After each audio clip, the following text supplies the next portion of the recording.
Shalom y bienvenidos a Vía Haftaj Israel, una frase hebrea que significa amarás a Israel. Esperamos que se queden con nosotros, ya que nuestro maestro, el Dr. Baruch, nos compartirá una enseñanza expositiva de la Biblia. El Dr. Baruch es profesor titular del Instituto Zera Abraham, con sede en Israel. Aunque todos los cursos en el instituto se imparten en hebreo, el Dr. Baruch se complace en compartir esta enseñanza en inglés con doblaje al español. Para más información, visítenos en amarasaisrael.org o descargue nuestra aplicación móvil Mi Estudio Bíblico. Aquí está Baruch y la lección de hoy. ¿Quién es el siervo sufriente de Isaías capítulo 53? Bien, cuando uno honesta y sinceramente examina el texto, lo que podremos observar claramente es que el siervo sufriente no es Israel. No se trata del pueblo judío, sino que en cambio, como vemos en otros pasajes de Isaías, ese siervo sufriente aquí, en Isaías 53, es ciertamente el Mesías. Y en lo que nos enfocaremos en nuestro estudio hoy es en el propósito de por qué Él sufrió. ¿Y qué produjo este siervo por medio de su sufrimiento y de su muerte? La palabra de Dios es muy clara en este punto, y gracias a ello podremos aprender más sobre la misión del Mesías, por qué Dios Padre envió a Dios Hijo a este mundo, y qué fue lo que se logró con su primera venida. Tomen sus Biblias y vayamos juntos a este capítulo, Isaías 53, y, como recordarán, estudiamos los primeros 6 versos la semana pasada y concluimos algo. Es imposible, es ridículo pensar que el siervo sufriente, este personaje del cual el profeta está hablando, describiendo, no hay manera de que este personaje sea el pueblo judío, la nación de Israel.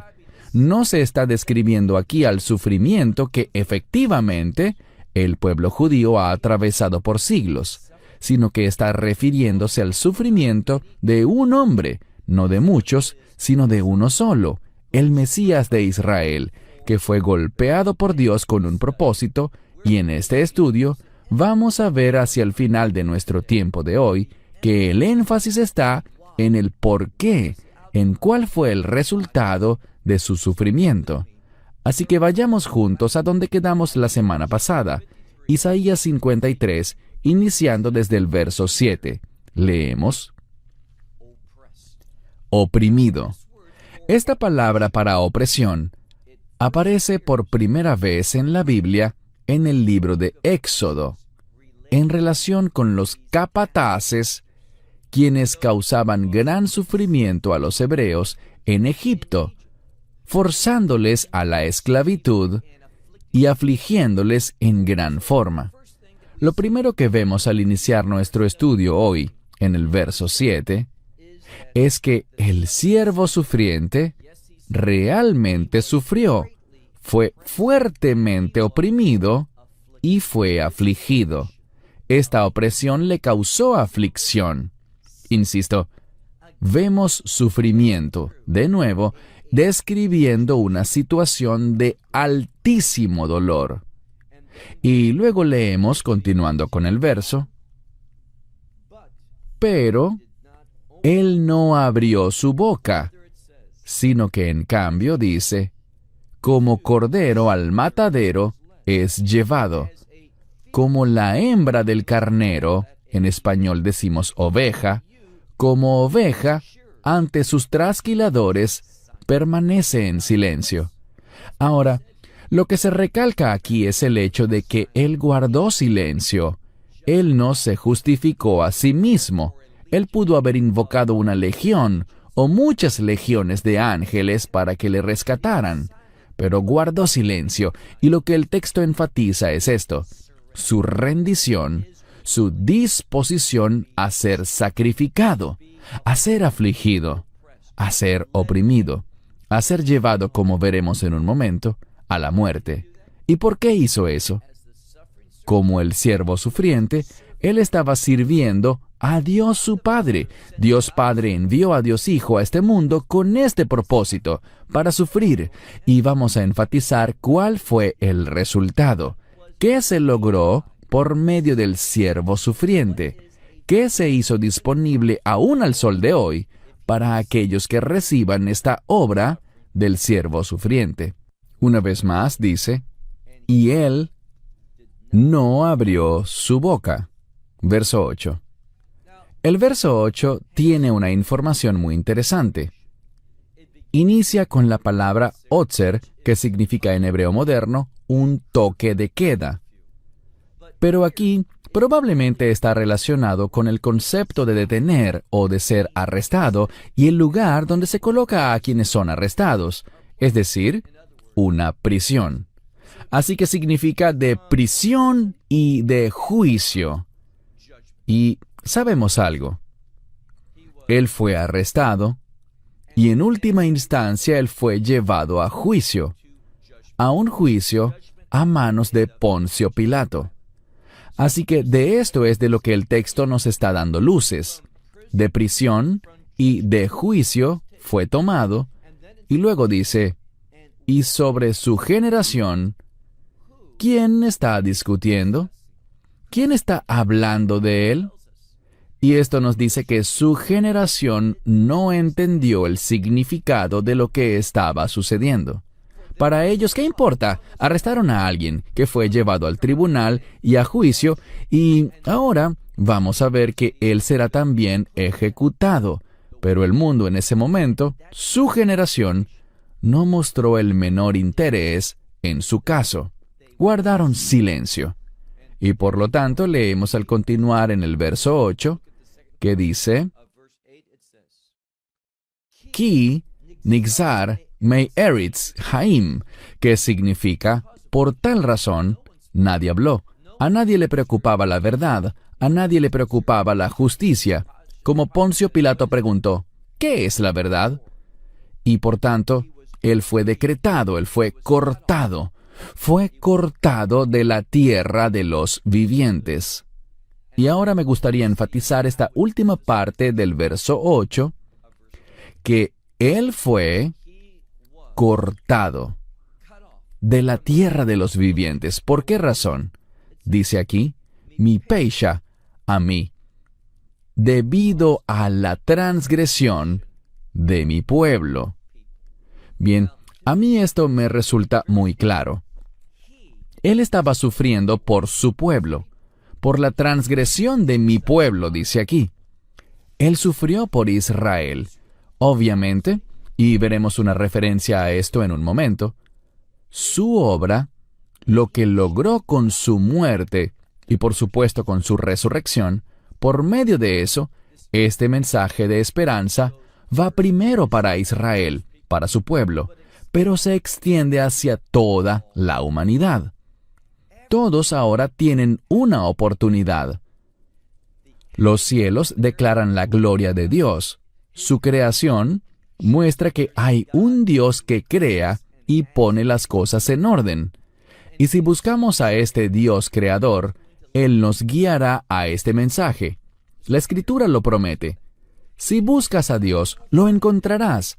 Y si quieres conocer la verdad, Dios te dará su verdad. Y todo inicia justo allí, en el mensaje del Evangelio. ¿Qué es el Evangelio? Que Él fue cortado de la tierra de los vivientes. ¿Qué significa esto? Que murió y hubo un propósito con su muerte, dice aquí, debido a la transgresión de mi pueblo. Y vamos a entrar al final del verso 8, pero primero, una de las cosas que me molestan es que cuando se escribe algo en la Biblia y no se trata de algo difícil, vas y revisas la construcción gramatical y entiendes lo que quiere decir, pero por alguna razón lo traducen incorrectamente. Es un error voluntario. No se trata de un descuido, no es un tema de ignorancia. Y tú me dirás, ¿cómo puedes estar tan seguro? Porque, por ejemplo, si acudes a uno de los recursos de estudio que están disponibles en Internet, y hay muchos buenos que podemos utilizar, pero debes tener cuidado, porque Muchas veces las organizaciones que publican estos recursos de estudio realmente no están conscientes de su contenido. Solo ven una corta descripción y lo suben. Y aunque mucho de lo que dicen es útil, no son perfectos porque es obra de hombre y no obra de Dios. Y lo que quiero decir es esto. La Biblia dice, debido a la transgresión de mi pueblo. Bien, mi pueblo, esta palabra para a mí, mi pueblo, está en singular. Usualmente la palabra para pueblo, en hebreo, podríamos decir, el pueblo va a tal sitio. Y en español diríamos, ellos van. Pero en hebreo debemos decir, él va, porque en hebreo pueblo siempre es singular. Ahora, un elemento bastante peculiar que tiene el idioma hebreo es que muchas veces esta palabra en la Biblia, será utilizada junto a un verbo en plural. Así que también puede suceder ese caso en el texto hebreo. Pero aquí tenemos algo un poco diferente. Si te fijas bien, dice, Él fue cortado de la tierra de los vivos. ¿Por qué? Por la transgresión de mi pueblo. Y luego dice, Él fue golpeado. Nega, lamó. Ahora, lamó significa por ellos. Si utilizas recursos de estudio como por ejemplo Bible Hub, lo podrás ver en su Biblia interlineal. Pero en ocasiones, las Biblias interlineales no son realmente lo que aseguran ser. En Bible Hub y en muchos otros sitios en Internet, lo que ocurre es que ellos simplemente toman un texto, en este caso la traducción New American Standard, y reorganizan todo para que corresponda la traducción con el texto hebreo o griego, dependiendo si estamos viendo el Antiguo o el Nuevo Testamento. Pero si te fijas bien, ellos presentan esta palabra, lamó, y debajo de ella verás que dice que es parte del discurso, en tercera persona masculino plural. ¿Cómo se dice la tercera persona masculino plural? En este caso, ellos. Así que él fue golpeado por ellos.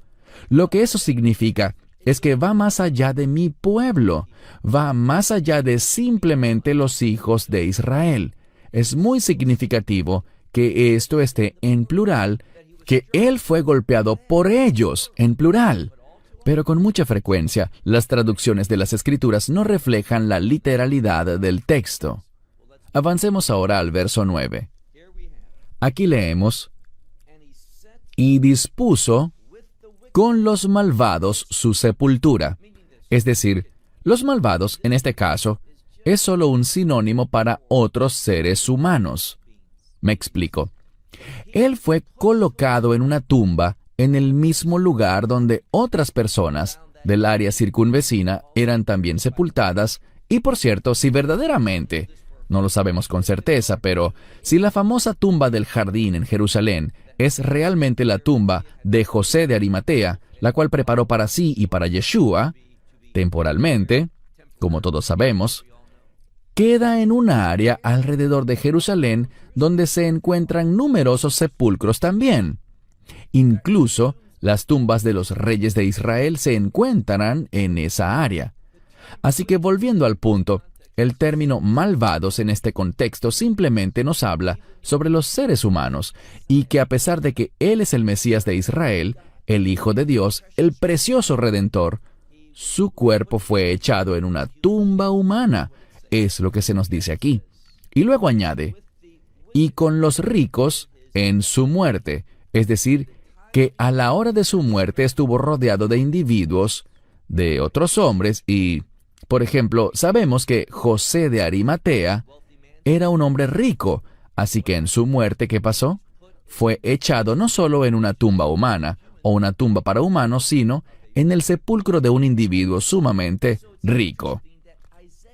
Es interesante que Isaías, y estamos leyendo un texto escrito cerca de 700 años antes de Cristo, Isaías profetizó detalles que el Mesías moriría y sería echado en un sepulcro y que esa tumba y su muerte serían ¿cómo? Entre los malvados y en la tumba de un hombre rico. Algo muy interesante. Y luego dice con respecto a su muerte, porque el contexto es que él fue cortado de la tierra de los vivos, y agrega, aunque ninguna violencia hizo él. Él no hizo nada malo. Él fue cortado, pero no fue por causa de un castigo al haber hecho algo malo. Él era inocente, y por eso es que esto está aquí, para decirnos que su muerte pudo ciertamente beneficiar a aquellos que son transgresores, pues él fue inocente, y murió siendo inocente. Y luego dice, Veiló mirma veifiv, que significa, no había engaño en su boca. Él hablaba la verdad. ¿Qué decía Isaías anteriormente? Decía, ay de mí que soy hombre inmundo de labios, y que habito en pueblo inmundo de labios. Él entendía que en algún momento de nuestras vidas, los seres humanos diríamos cosas que no son verdad. Decimos cosas que son mentira.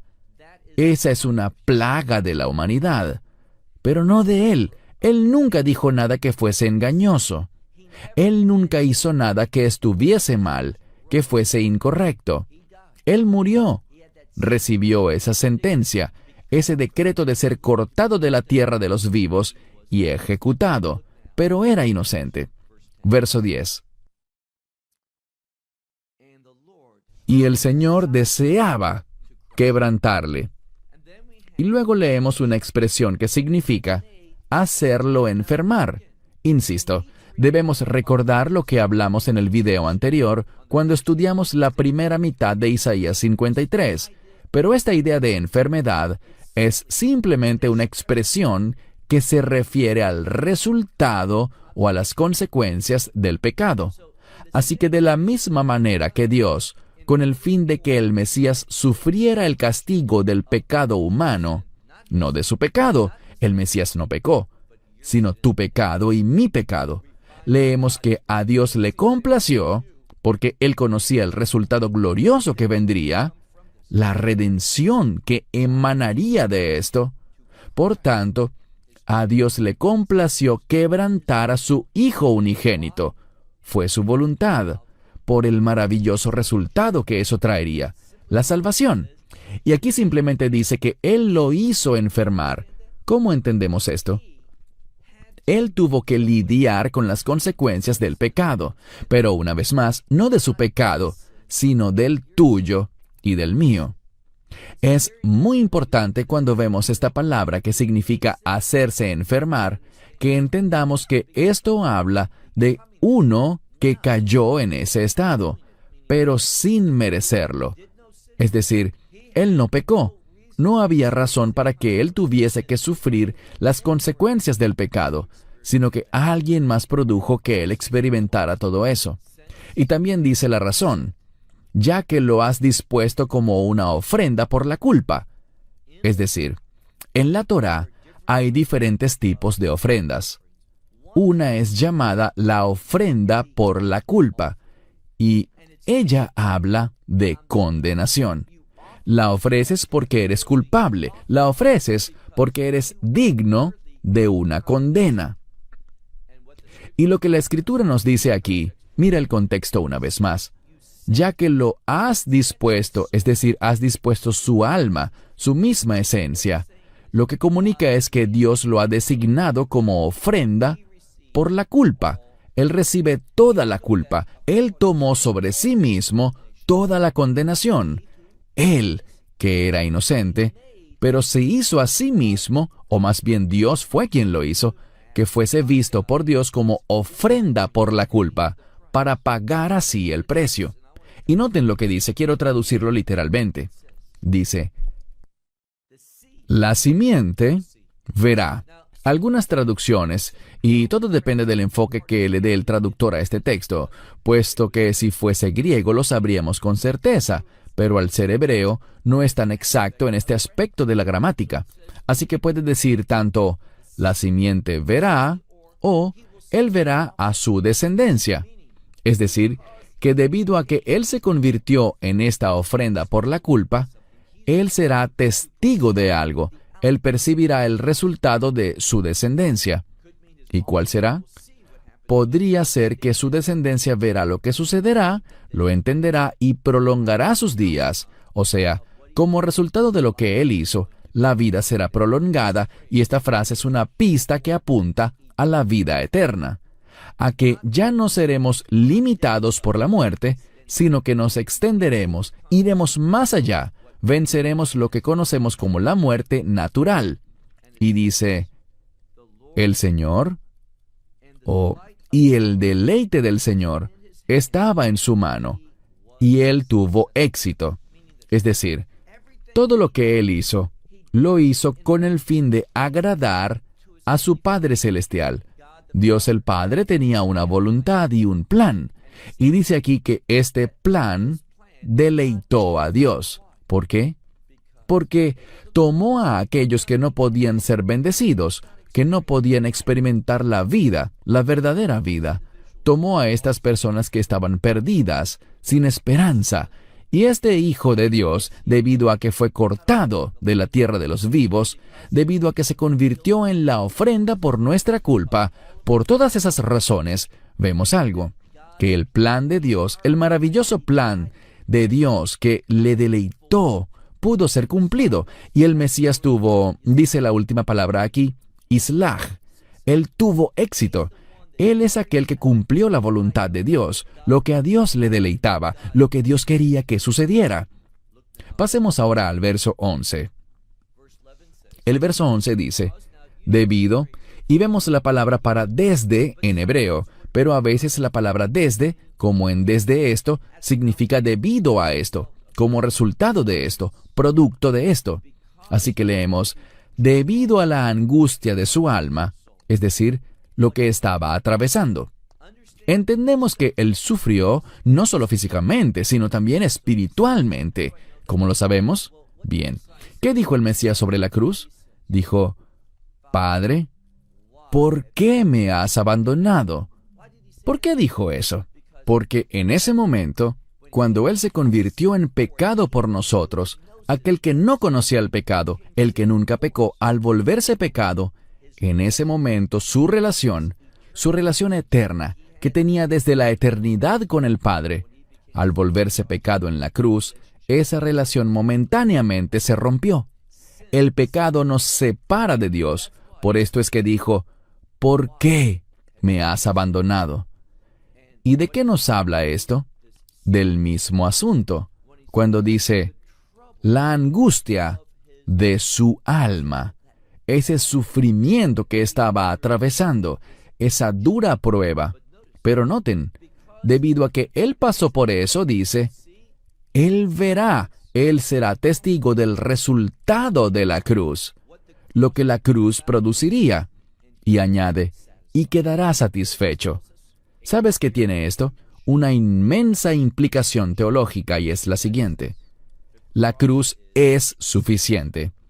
No tenemos que hacer nada para conservar nuestra salvación. Les compartiré una experiencia que tuve la semana pasada. Conversaba con un paisano israelita quien me vino a visitar y discutíamos sobre algunos planes que quizás haríamos juntos. Y él me dijo algo. Me dijo, no, la cruz de Cristo es grandiosa, pero, me dijo, nosotros somos llamados a trabajar duro para ganarnos el cielo. Bien, piénsalo. Él lo dijo en hebreo. Dislav Hamashiach Metsuyan. La cruz de Cristo es excelente. Ava Anachla Serajin Lehid Mamet que Deili Kanes Leimahut Hashem. Pero tenemos que trabajar duro con el fin de entrar al reino de los cielos. Lo que me dijo es esto. La cruz no es suficiente. Es la cruz más nuestras buenas obras. Esa es una herejía. Es falso e incorrecto. Y por lo tanto, cuando vemos lo que dice la palabra de Dios, dice, Él tuvo éxito. Él lo logró. Y cuando vemos el resultado de su obra, lo que dice aquí es que el esfuerzo, el trabajo de su alma, miró y quedó satisfecho. Ahora pasemos a la siguiente porción del verso 11. Veidato yetztik sadik abdi le rabim. ¿Qué significa? con su conocimiento, es decir, sabiéndolo, conocer lo que el Mesías hizo, entender bien eso, ¿qué resultado trae? El justo, mi siervo justo. Vemos la palabra abdi, sadik abdi, mi siervo justo. Justificará, es decir, hará justos a muchos. Por esta razón es que él estaba complacido, satisfecho ante el esfuerzo, el trabajo, la obra de su alma, es decir, lo que hizo en la cruz. Todo esto que produjo, este siervo justo, produjo la justificación de muchos. Esto es lo que este pasaje de Isaías 53, a mitad del verso 11, nos comunica. Y luego leemos, y su iniquidad y sus iniquidades, él cargó, él llevó, en otras palabras, él sufrió.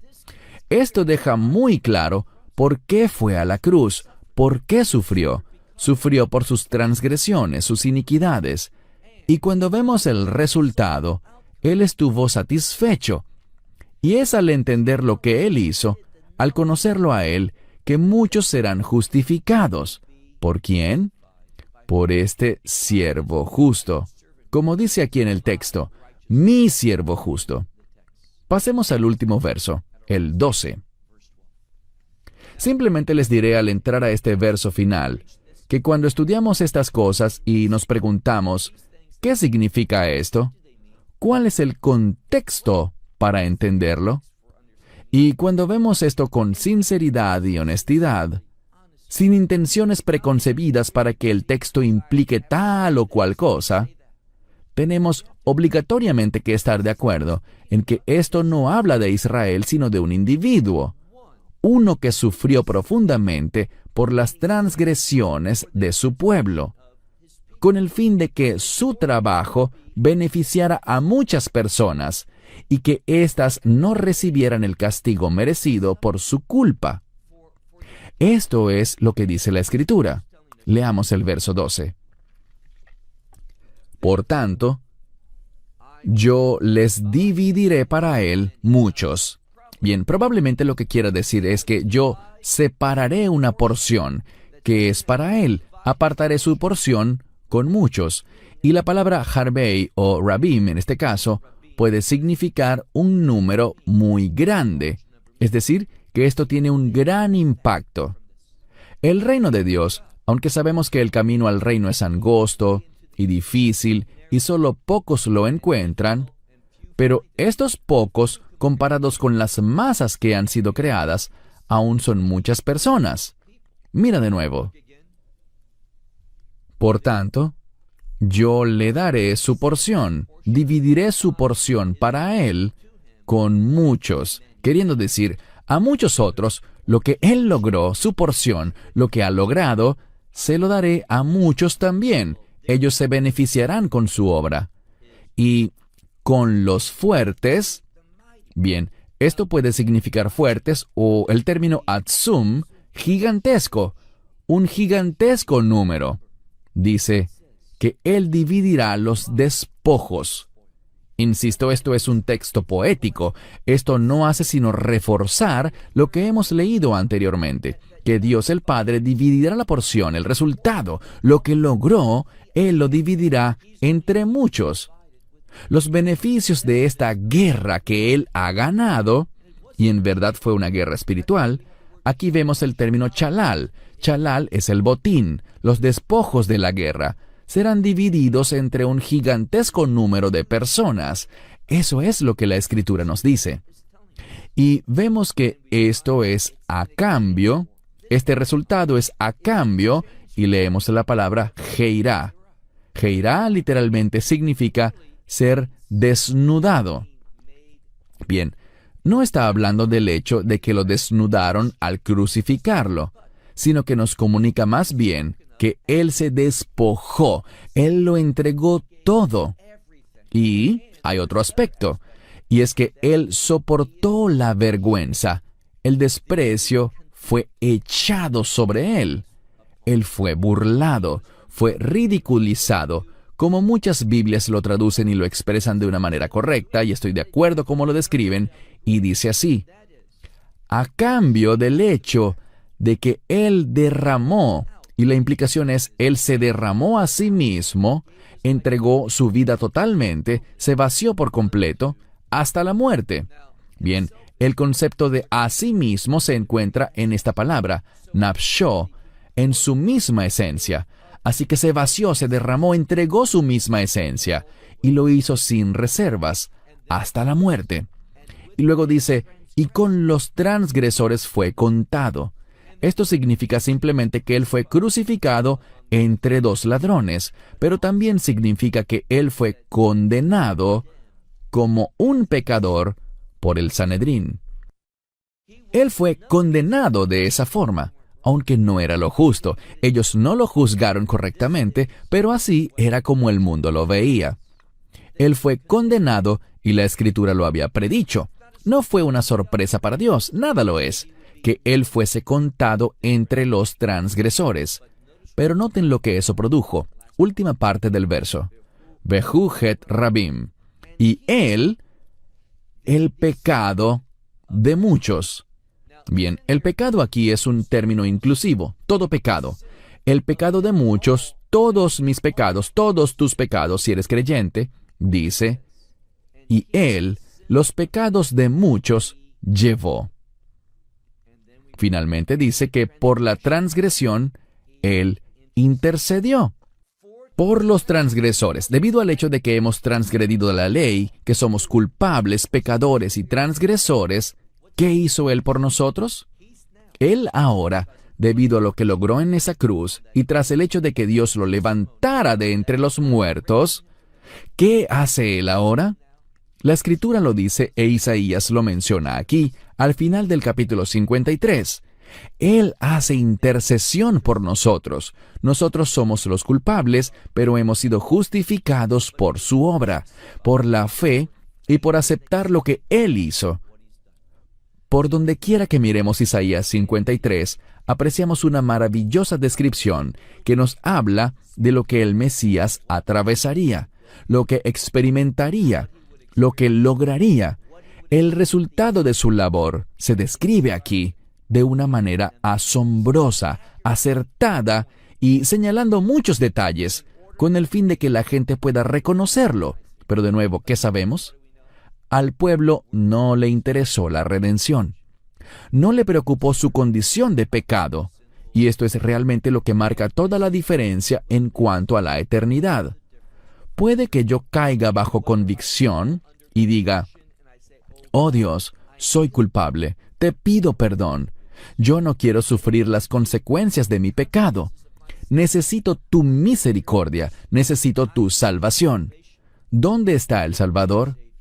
Y cuando alguien de manera adecuada se acerca a Dios con esa actitud, la verdad le será revelada y podrá entender este evangelio de la verdad.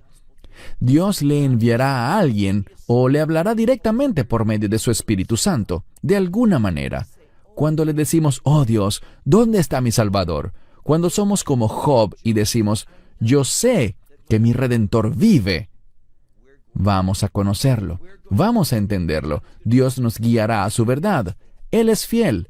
Así que pregúntate al leer este capítulo 53 de Isaías, ¿sientes paz tras estudiarlo por completo y afirmar, sí, el siervo sufriente, mi siervo justo, es el pueblo de Israel, es el pueblo judío? ¿Es esto lo que dice aquí? ¿O será que cuando dice mi siervo justo, se refiere al Mesías, al que vino a este mundo tomando forma humana, viviendo una vida sin pecado, pero que sin embargo fue crucificado como un pecador, siendo inocente? Y el hecho de que este hombre inocente muriera, tomara el castigo que debía recaer sobre nosotros, nos permite tener verdadera libertad y que podamos conocer la salvación eterna. Un gran capítulo que nos muestra la verdad con respecto a la obra y la identidad del Mesías Yeshua. Shalom desde Israel. Shalom from Israel. Esperamos que te hayas edificado con el mensaje de hoy y lo compartas con otros. Te invitamos a seguir nuestros estudios cada semana por este canal y por el portal de YouTube de Amarás a Israel. También puedes descargar nuestra aplicación móvil gratuita, Mi Estudio Bíblico. Finalmente, para obtener más información sobre nosotros, visita nuestra web amarazaisrael.org, donde encontrarás otras conferencias de Baruch en audio, video y texto. Hasta el próximo programa. Que el Señor te bendiga en Yeshua HaMashiach, Jesús el Mesías, mientras caminas con Él. Shalom desde Israel.